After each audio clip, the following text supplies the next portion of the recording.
Hello everyone, welcome to my channel school Shiksha. તો આજે આપણે ભણી રહ્યા છીએ ધોરણ 8નું unit 2 song of songs. The great ruler of India, Akbar, had 9 gems in his court.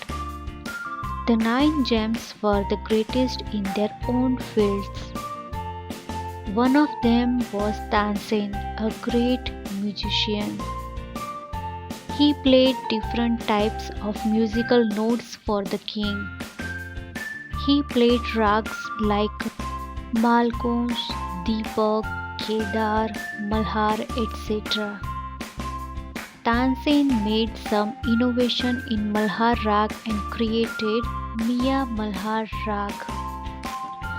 ભારતના મહાન શાસક અકબરના દરબારમાં 9 રત્નો હતા.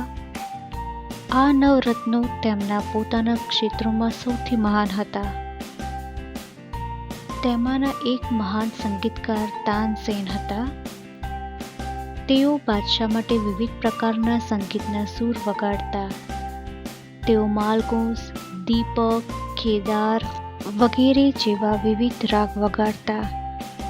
તાનસેને મલ્હાર રાગમાં થોડા ફેરફાર કરી મિયા મલ્હાર રાગની રચના કરી. One evening the king was in his court.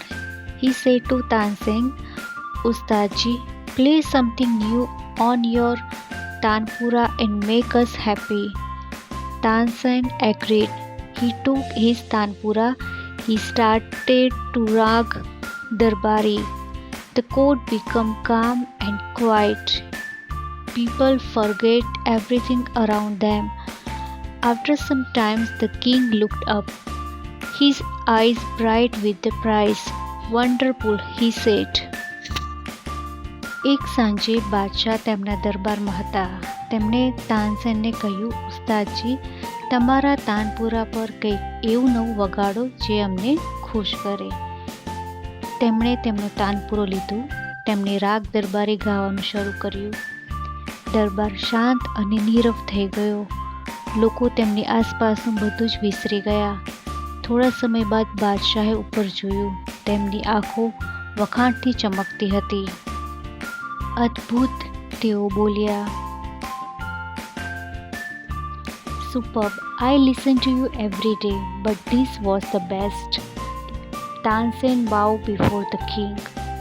I think you have the most wonderful voice in the world, said the king.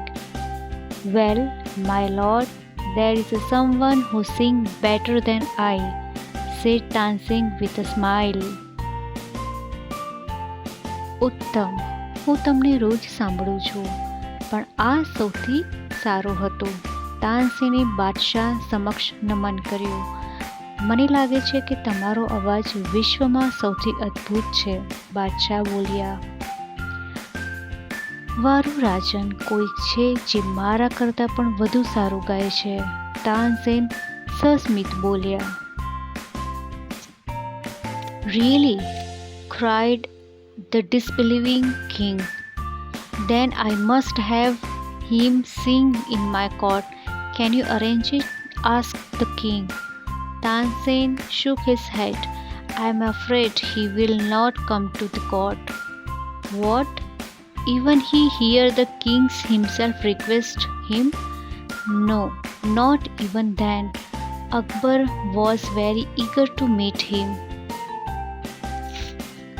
ખરેખર? સાચું ન માનતા બાદશાહ બોલી ઉઠ્યા.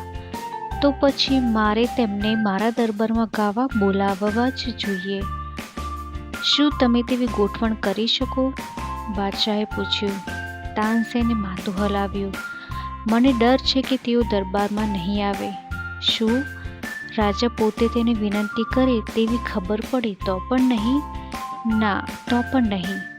અકબર તેમને મળવા બહુ આતુર હતા. Very well, Ustadji, the king said. With a smile, he looked into Tansen's eyes.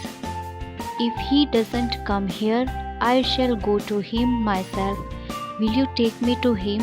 asked the king. સારો ઉસ્તાદજી, બાદશાહ બોલ્યા. તેઓ મલક્યા અને તાનસેનની આંખોમાં જોયું. જો તેઓ અહીં નહીં આવે તો હું પોતે તેમની પાસે જઈશ. તમે મને તેમની પાસે લઈ જશો? બાદશાહે પૂછ્યું. Yes, but you do not go there as the king, said Tansen. I shall go as a humble lover of music, said the king. હા, પણ તમે ત્યાં બાદશાહ તરીકે નહીં જાઓ, તાનસેન બોલ્યા. હું સંગીતના એક નમ્ર ચાહક તરીકે જઈશ, બાદશાહે કહ્યું. Sant Haridas was the man. Tansen told Akbar about him. He was Tansen's guru. He lived a very simple life.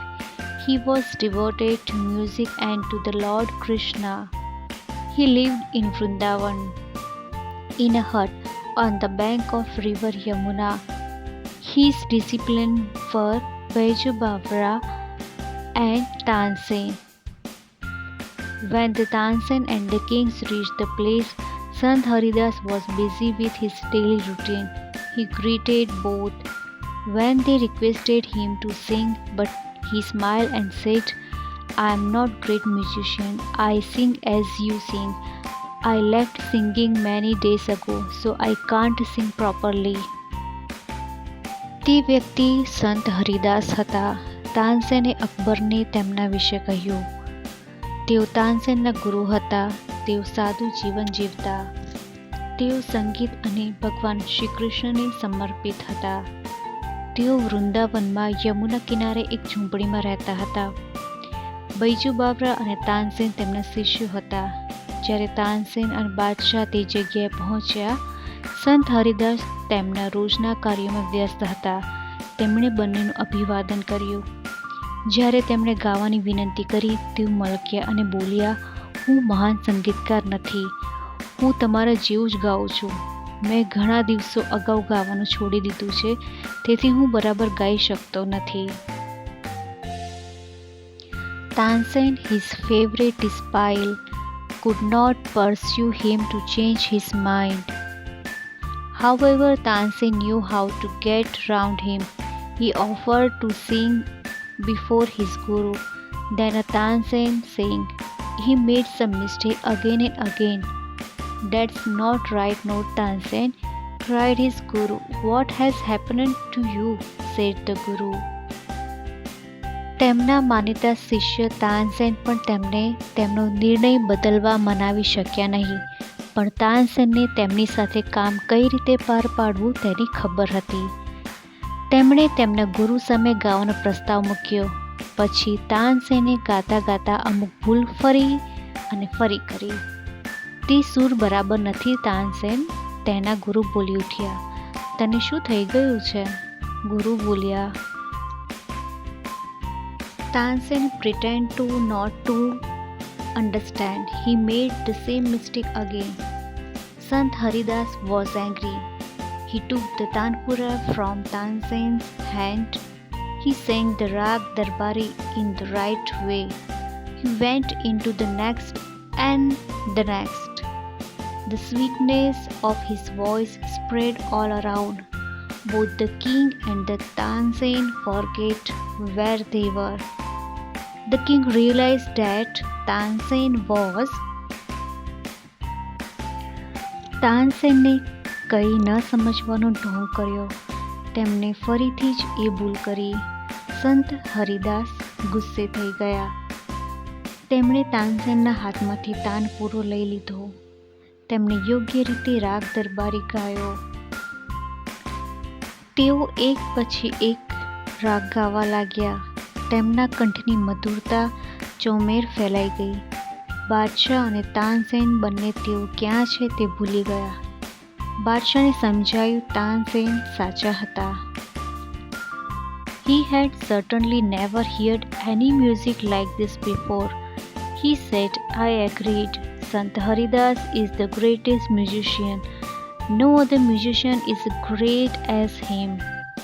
They walked back silently. Then the king broke the silence. Why can't you sing like them, Ustadji? Tansen smiled. Shahanshah, I sing at your command. The command of the king of Hindustan. Guruji sing for the one who is the king of kings. તેમણે ખરેખર આવું સંગીત પહેલાં સાંભળ્યું ન હતું. તેઓ બોલ્યા, હું સહમત છું. સંત હરિદાસ સૌથી મહાન સંગીતકાર છે. તેમના જેવો મહાન કોઈ સંગીતકાર નથી. તેઓ શાંતિથી પાછા ચાલ્યા. પછી બાદશાહે શાંતિથી ભંગ કર્યો. તમે તેમની જેમ કેમ ગાઈ શકતા નથી ઉસ્તાદજી? તાનસેન મલકિયા, શહેનશાહ, હું તમારા આદેશ પર ગાઉં છું, હિન્દુસ્તાનના રાજાના આદેશ પર. ગુરુજી તેમના માટે ગાય છે જેઓ રાજાઓના પણ રાજા છે.